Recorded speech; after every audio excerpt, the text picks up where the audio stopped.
сархати муҳимтарин хабарҳо. Чаро нархи гӯшт дар Тоҷикистон боло рафт? Посухҳои зиддунақизи мансабдорони тоҷик. Раиси ҷумҳури Қазоқистон ба Душанбе меояд. Ва суди зиёни деҳқонон аз афзоиши кишти пахта дар шимоли Тоҷикистон.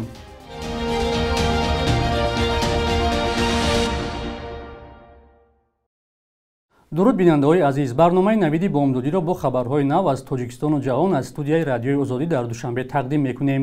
Имрӯз 22 август аст. барномаи озуқаи Созмони Милали Муттаҳид аз афзоиши нархи гӯшт дар бозорҳои Тоҷикистон хабар дод. ба иттилои ин ниҳод, нархи гӯшти гов дар чанде аз бозорҳои кишвар 85 то 90 сомониро ташкил дода, дар муқоиса ба моҳи гузашта 13 ва дар муқоиса ба як соли пеш 27% афзоиш ёфтааст. барномаи озуқаи Созмони Милал ки нархи маҳсулотро дар бозорҳои кишвар пайгирӣ мекунад, дар гузориши ахири худ то 19 август қимати миёнаи гӯшти говро дар саросари ҷумҳурӣ бештар аз 79 сомонӣ арзёбӣ кардааст. субҳи 22 август бархе аз сокинон гуфтанд, ки нархи гӯшт дар баъзе дукону мағозаҳо аз 90 сомонӣ низ гарон аст ва сабаби онро намедонанд.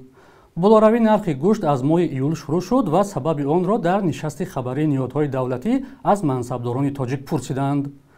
Сафаралӣ Қурбонзода, муовини якуми сардори хадамоти зиддинисории Тоҷикистон, сабаби афзоиши нархи гӯштро ба кам шудани саршумори чорво рабт дод. вале раҳбарияти вазорати кишоварзии Тоҷикистон гуфт, ки камшавии саршумори чорво вуҷуд надорад, балки сабаб дар афзоиши нархи хӯроки чорво аст, ки аз хориҷи кишвар ворид мешавад. Машокир Назарзода, муовини вазири кишоварзӣ гуфт, ки яке аз сабабҳои дигари болоравии нархи гӯшт ин аст, ки талаботи аҳолӣ ба истеъмоли гӯшт беҳад зиёд шудааст. тибқи иттилои расмӣ, солона ба ҳар як сокини кишвар 47 кило гӯшти чорво рост меояд, чизе ки сокинон мегӯянд бо далели гарон будан на ҳамеша ба он дастрасӣ доранд. имрӯз 22 август Қосимҷомад Тоқаев, раиси ҷумҳури Қазоқистон, бо сафари дурӯзаи давлатӣ ба Тоҷикистон меояд. дар ин бора вазорати корҳои хориҷии Тоҷикистон хабар дода мегӯяд, дар ҷараёни сафари ӯ имзои бастаи санадҳо дар назар аст. қарордод дар бораи муносибатҳои иттифоқӣ яке аз онҳост. бори охир ӯ моҳи сентябри соли 2023 бо сафари корӣ дар Душанбе буд. Тоҷикистон ва Қазоқистон аз соли 1993 робитаи дипломатӣ доранд. Қазоқистон баъд аз Русия кишвари дуввуми муҳоҷирпазир аз Тоҷикистон аст. дар ин кишвар низ гоҳе муҳоҷирони тоҷик бо фишору азият дучор мешаванд ва дар як соли гузашта мавридҳои боздошту ихроҷи онҳо борҳо расонаӣ шудааст. ҳамзамон бо сафари Қосимҷомад Тоқаев дар Душанбе рӯзҳои 22 ва 23 август дар баъзе аз кӯчаву хиёбонҳои пойтахт роҳҳо баста мешаванд. раёсати вазорати корҳои дохилия дар шаҳри Душанбе мегӯяд, дар ин рӯзҳо ҳаракати воситаҳои нақлиёт дар кӯчаҳои Мастонгулов, Аҳмади Дониш, Садриддин Айнӣ, хиёбони Рӯдакӣ ва Сомонӣ муваққатан маҳдуд хоҳад шуд.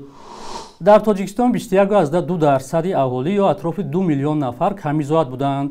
дар ин бора хабаргузории Азия Плюс аз қавли Ҷамшед Нурмуҳаммадзода, директори агентии омури Тоҷикистон хабар дода гуфтааст, сатҳи камизоатӣ дар кишвар аз 80% солҳои 90 то 21.2% дар соли 2023 коҳиш ёфтааст. бар асоси таҳлилҳои агентии омур, сатҳи камизоатӣ дар байни минтақаҳои кишвар нисбати шаҳр дар деҳот бештар будааст. ба рӯйхати камизоатон дар Тоҷикистон танҳо онҳое шомил мешаванд, ки аз тарафи мақомот сабт шудаанд. баъзе аз сокинон мегӯянд, ворид кардани ном ба ин рӯйхат осон нест. мақомот дар суҳбатҳои расмии худ аз коҳиши сатҳи камизоатӣ хабар медиҳанд, вале на ҳамеша аз кӯмакҳои молии созмонҳои ҷаҳонӣ ва кишварҳои хориҷӣ барои поин овардани камизоатӣ суҳбат мекунанд. раёсати кишоварзии вилояти Суғд мегӯяд, бо роҳи фаҳмондадии густурда имсол кишти пахтаро дар шимоли Тоҷикистон беш аз 7000 гектар зиёд кардааст.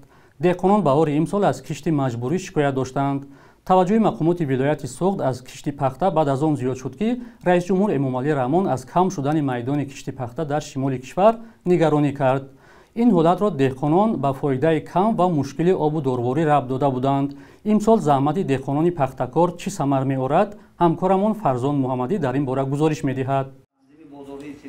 раҳбарони соҳаи кишоварзии вилояти Суғд дар нишасти хабарӣ кори деҳқононро танқид карданд. онҳо гуфтанд, бархилофи барномаи ҳукуматӣ, ки деҳқононро ба коштани пахта дар 65% заминҳояшон вазифадор мекунад, баъзе аз кишоварзон соли гузашта зироати дилхоҳи худро парвариш карданд. имсол вазъ дигар аст ва кишти пахта бештар шудааст. ягон кас айби худаш намегӯяд, барое ки деҳқонам кишти сӯктури киштиша камтар вайрон кардагӣ буд. ба ҷои 1 гектар ба ҳамаш ба на 10 сотих пахтаю на ягон чиз дага ҳамаш ба بیده کشته بود کار آسانی کار مغامر میباشد. برای همین ما امسال تصمیم گرفتیم که در جایش کارهای فرماندهی گذرانده شده. حقیقتا ما نسبت سال گذشته 7335 هکتار کشتی پخته زیاد کردیم. بهار امسال چند از دهقانان در شمال تاجیکستان از آن شکوه داشتند که مقامات بعد کاشتن تخمی‌های بیده و سبزوات آنها را برای کشتی پخته مجبور می‌کنند. مسئولان اداره کشاورزی به آنها گفتند کشتی پخته کم شده است و این به اقتصاد مملکت ضرر می‌رساند. اما ادعای دهقانان این است که سالهای پیش از پخته فایده کم دیدند. محمود قربانوف تقریباً 1.5 هکتار زمین دارد. سالهای گذشته پخته میکاش ولی امسال برای کشتکردان یا دم دادن زمین در آن بیده کاریده بود. بر وقت خبر ندادند که مثال من همین قدر زمین وای کارید پخته کارید. باید که از ماهای من این فوریه یا که ینور خبر میدادن ما میفهمیدیم. خب پخته میکشتیم مثال 50 ساعت 60 ساعت پخته میکشتیم. موندگیش با یگان مسئولات دیگر میکشتیم. الان ما اونجا کشته شدیم. امروز اومده ما مجبور کردید سعودیان که شما کشتی کردگی رو میشکنید در جای وای پخته میکارید. حال اون که من برای وای 6-7 هزار تومان صرف کردیم. کشاورزان ناحیه مسجح میگویند این حالت بسیار از دهقانها را نگران کرده است، زیرا سالهای گذشته از زمین پخته‌زار حاصلی مناسب یا از پخته به دست آمده فایده درست نگرفتند. اگر از یک جهت نرخ پخته در بیرژه جهانی پایین رفته باشد، از جانب دیگر کمابی نشونمای پخته را سست کرده بود. ولی حالا مسئولان اداره آبیاری میگویند که امسال باید دهقانان حاصل خوب بگیرند، زیرا وضع آبیاری بهتر شده است. تأثیری این کاری کمیسی بین دولتی این همکاری دو جانبه بین اینها هم مساعدت کرد. لیکن گفتن ماند که امسال یکی از سالهایی که نسبتاً به سالهای دیگر سیرآب هم دایره قاجبقیقار هم اسفره هم اقصو امسال نسبت گذشته آب از سال گذشته زیاد. در همین حال میزراب امیربیکوف کارشناس مسائل کشاورزی میگوید که دهقانان را به حال تنگ آوردن لازم نیست. باید در زمین‌هایشان کشتکردان کنند تا حالتش را خوب ساخته از هر گونه بیماری‌ها نگه دارند. در صورت دخالت حقوق‌های آنها نقض کرده می‌شود. باید وزارت کشاورزی و دیگر ساختارهای مربوط به آن برعکس دهقانان را حمایت کنند و کمک رسان کشاورز و صاحبکار ساحه باشند.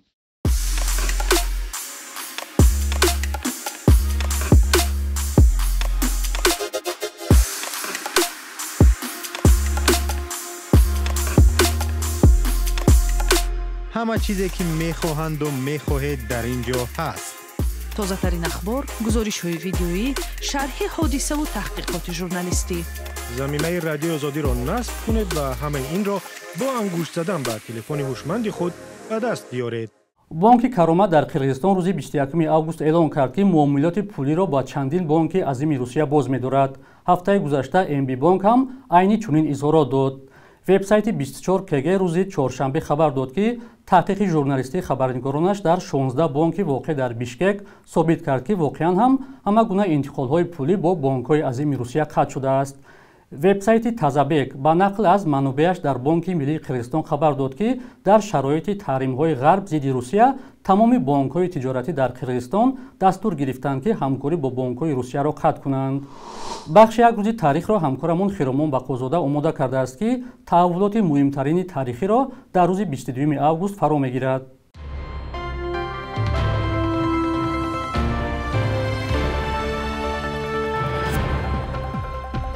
22 августро Созмони Милали Муттаҳид рӯзи гиромидошти қурбониёни адовати динӣ эълон кардааст. Ин сана ба хотири ёдбуди қурбониёни хушунат ба хотири бовар ва эътиқодҳои мазҳабияшон таъсис додааст, ки ҳамасола дар бисёр кунҷу канори ҷаҳон боиси қатли даҳу нафар мешавад. Ҳадаф аз ин сана аз байн бурдани адовату бадбинии миёни гурӯҳҳои мухталифи динӣ ва тарбияи эҳсоси эҳтиром ва таҳаммулпазирӣ ба фарҳангу суннатҳои гурӯҳҳои мухталифи қавмиву мазҳабӣ аст. 22 августи соли 2012 дар шаҳри Хорух яке аз раҳбарони ғайрирасмии вилояти мухтори Кӯҳистони Бадахшон Имомназаров кушта шуд. ҳамлагарони ношинос ба хонаи ӯ ду норинҷак партофтанд. мақомот гуфтанд Имомназаров низ дар куштори генерал Абдулло Назаров, раиси кумитаи давлатии амнияти миллии Тоҷикистон дар вилояти Бадахшон даст дорад.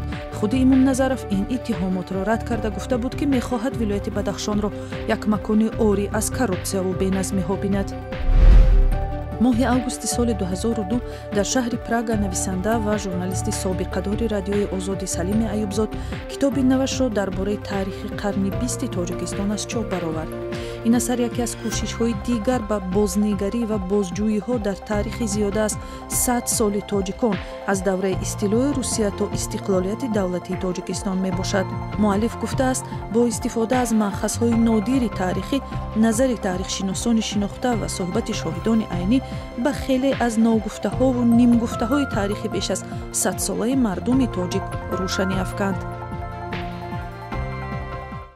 субҳи имрӯз дар бонкҳои Тоҷикистон 1000 рубли русӣ 115 сомонӣ ва 100 доллари амрикоӣ 1060 сомонӣ арзиш доранд. қурби расмии Бонки Миллии Тоҷикистон барои имрӯз чунин таъин шудааст.